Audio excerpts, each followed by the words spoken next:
Good morning mga ka-abroad. Yan. Ayan, papakita ko po sa inyo yung mga plant ko. Yan.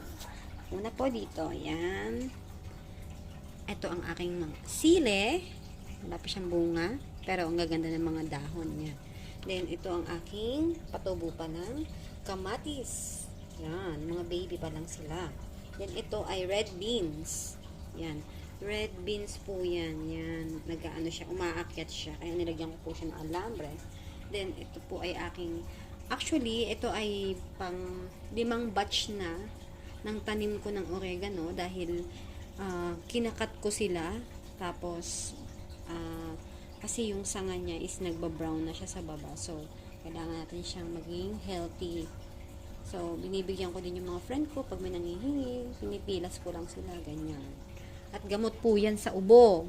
Yan ay mabisa. Herbal po iyan. And then, ito po ay ang aking aloe vera. Say, baby lang yun dati. Yan. Then, ito po ay aking orchids. Yan. Patubo na po siya. Oh, see, dami niya ng dahon. Then, ito po ay nakaka-amaze po to. Galing po ito sa client ko.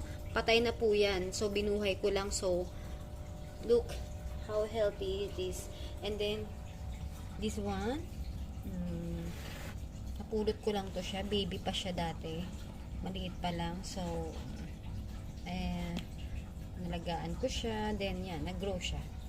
Yan po ang aking mga plants. Healthy po silang lahat. Yan. Kahit nasa abroad kayo, pwede kayong magtanim. Yan. Let's do it!